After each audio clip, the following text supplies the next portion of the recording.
आओ हुजूर तुमको सितारों में ले चलूं, दिल झूम जाए ऐसी बाहर में ले जाओ, যতই ঘুরি ওড়াতে নাটাই তো আমার হাতে। আসসালামু আলাইকুম দর্শক, সবাই কেমন আছেন? তো চলে আসলাম আজকে আরেকটা নতুন ভিডিও নিয়ে। তো আজকের গানগুলো শুনে দর্শক নিশ্চয়ই বুঝতে পারছেন যে আজকের ভিডিওটা থাকছে আবদিয়া আর বাবু আর মিমকে নিয়ে। তো আমাদের মিম এখন হোটেলের ফিল দিতে চায় বাবুকে। এখন মিম আর বাবু কবে কোথায় কোন হোটেলে গিয়েছে ওটার ডিটেলস না জানলেও আমরা এটা জানি যে হোটেল 71-এ মিম আর বাবুর বাসরটা সম্পন্ন হয়েছিল। এখন নতুন নতুন বিয়ে হলে মন তো আর একদিনে ভরে না, মন বারবার সেই জায়গায় ফিরে পেতে চায়। তো সারই একটা ব্যবস্থা দর্শক আজকে আবদিয়ার উপস্থিতিতে মিম করে ফেলেছে বাবুর জন্য। আবার এটাও বলেছে যে সে বাবু আর আবদিয়ার জন্য বাসায় একটা সারপ্রাইজ রেডি করেছে এবং তাদেরকে হোটেলের ফিলটা সে দিতে চায়। তো এদিকে বাবু গাধা আবার চুল কাটতে গিয়ে দর্শক আপনার নিজের বাড়ি চলে গেছে। সেখানে আবার তার ভাই ভাবির অ্যানিভার্সারি ছিল। তো সেই অ্যানিভার্সারিতে গিয়ে গোসল গাছাল করে বাবু এসছে। তো মিম একটু খেপে গেছে আর কি, যে কেন বাবু এটা করলো। তো বাবু কি আর মিমকে খেপায় থাকতে পারে? পরে বাবু আবার লুঙ্গি পরে সুন্দর করে চলে এসছে যে দরকার হলে গোসল 2 বার করবো, তারপরও তোমার এই আয়োজন বৃথা যেতে দেব না। তো আমাদের মিম যাতে একটু হোটেলে যেমন স্পা, একটু ধরেন সুইমিং পুলে প্যাডিকিউর ম্যানিকিউরের যেমন ব্যবস্থা থাকে, আমাদের মিম তেমন ব্যবস্থা করতে চাচ্ছিল। সেই জন্য সে 2 গ্লাসের ট্যাং, তারপরে লিচু, তারপর আম, এরকম অনেক ফল টল রেডি করে সে মিমার বাবুকে বসায় দিছে, আবদিয়ার বাবুকে, যে তারা এখন একটু রিল্যাক্স করবে। আমি ভাবছিলাম 2টা গামলা দেখে যে একটাতে মিম নিজে বসবে, আরেকটাতে হয়তো বা বাবুকে বসাবে, কিন্তু পরে দেখলাম যে না, ইউটিউবের লোকজন যদি জুতা ঝাড়ু মারে, সেই জন্য ভয়ের চোটে সে কি করছে, সে আবদিয়াকে বসাইছে একটাতে। আবদিয়ার কি এখন এগুলোর বয়স বলেন দর্শক? এগুলোর বয়স কিন্তু আবদিয়ার এখনো হয়নি। যে পথে তানজিলা হেঁটেছে, যে পথে মরিয়ম হেঁটেছে, সেই রকম ইচ্ছের পাখে তো আবদিয়াকেও হতে হবে।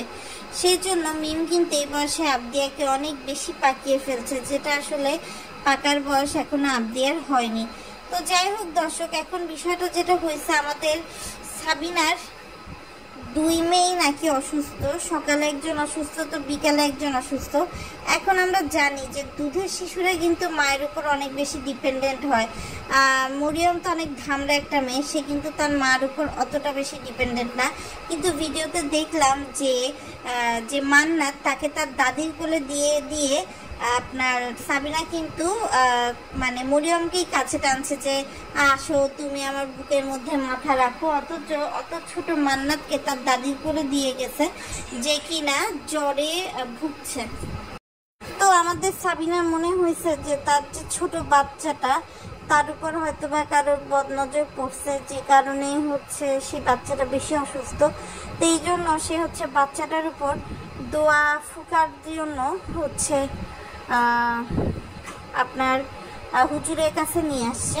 আর এদিকে তানজিলা সাকিব এখন বাপ্পির বাড়িতে আছে। তো বাপ্পি আবার তাদেরকে দেখে ভিডিও অন করে দিছে, কেননা বাপ্পির চিন্তা থাকে কোন ভিডিওটা কিভাবে দিলে ভিউ আসবে। তো সেবার কি ভিউ পাওয়ার জন্য কি ভিডিও লাইন দিছে দর্শক জানেন? তার লাইনটা এবার তানজিলা সাকিব কোথায় ঈদ করবে। এটা কিন্তু দর্শক সবাই জানে যে তানজিলা একটা ছাগল কিনছে তার শ্বশুর বাড়িতে। আর তানজিলা কিন্তু ডিসেম্বর মাসে বিয়ে হওয়ার পর থেকে সবসময় শ্বশুর বাড়িকে প্রাধান্য দিচ্ছে। ইভেন আপনার রোজার ঈদেও কিন্তু সে আগে শ্বশুর বাড়ি থেকে তারপরে কিন্তু বাপের বাড়ি এসছে। তো বোঝাই যায় যে তানজিলা এবার কিন্তু ঈদ আপনার শ্বশুর বাড়িতেই করবে। তবে আমি একটা বিষয় অবাক করলাম দর্শক, ঘুরে ফিরে মিমের কথাতে আসতে হচ্ছে যে মিমের মতো একটা মেয়ে স্বামীকে ধরে রাখার জন্য আর কত কি করবে দর্শক, একবার চিন্তা করেন। সে একমাত্র বাবুকে ধরে রাখার জন্য বাবুর পা টিপে দিচ্ছে, নখ কেটে দিচ্ছে, কোলের মধ্যে নিয়ে মুখে ফেসিয়াল করে দিচ্ছে, মাথায় তেল মালিশ করে দিচ্ছে। মানে বিষয়গুলো আসলে ভাবায়। এতটা এফোর্ট যদি সে সানির ক্ষেত্রে দিত তাহলে হয়তো বা আবদিয়াকে আজকে বাবাহারা হয়ে থাকতে হতো না, অথবা নিজের মামাকে বাবা ডাকতে হতো না। সে হয়তো বা নিজের জন্মদাতা বাপকেই আব্বু বা বাবা বলে ডাকতে পারতো। কিন্তু আমি একটা বিষয় বুঝলাম না, কালকে তানজিলাকে নিয়ে তিশা রিসোর্টে গেল, যেখানে হয়তো বা কোনো পুরাতন ক্লায়েন্টের সাথে কোনো সেটেলমেন্ট ছিল। আবার একইভাবে আজকে মিম ভিডিও দিছে যে সে হচ্ছে হোটেলের ফিল করাতে চায়। লেখাটার মধ্যেই কিন্তু একটা নেগেটিভ ইন্ডিকেশন আছে দর্শক। এটা কিন্তু আপনারা যারা এটার সাথে জড়িত আছেন তারা কিন্তু খুব ভালো করেই বুঝতে পারছেন। তো যাই হোক দর্শক, একটা বিষয় দেখেন, যতই মিম আপ্যায়ন করে খাওয়াক না কেন, আজকে যে আপনার বিল্লাল আর তার বইয়ের অ্যানিভার্সারি, তারপরেও কিন্তু মিম সেখানে যায়নি যে একটু উপহার নিয়ে যাবে বা অন্য কিছু করবে। সেরকম কোনো কিছুতেই কিন্তু আসলে আমরা মিমকে পাইনি। সে নিজের একটা আলাদা জগৎ গড়ে তোলার জন্য সে কি করছে, সে হচ্ছে আপনার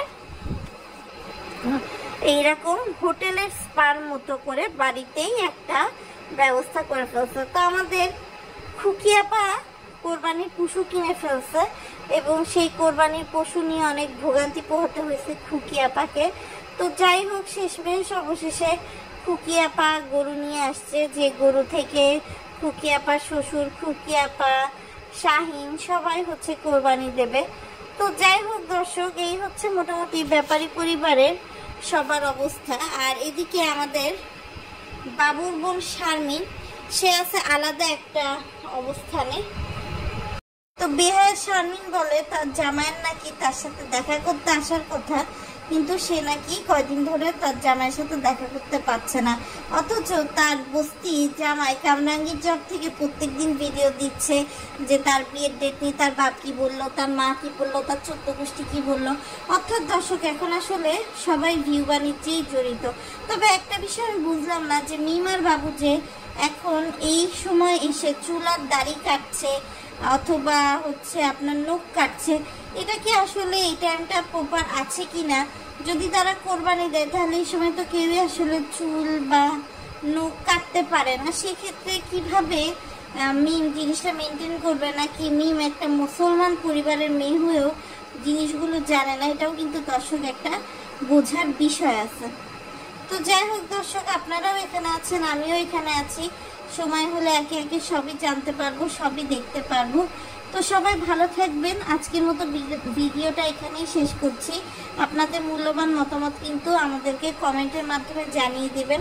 যারা এখন আমার পেজটা সাবস্ক্রাইব করেননি, সাবস্ক্রাইব করে দিয়ে পাশে থাকবেন। আল্লাহ হাফেজ।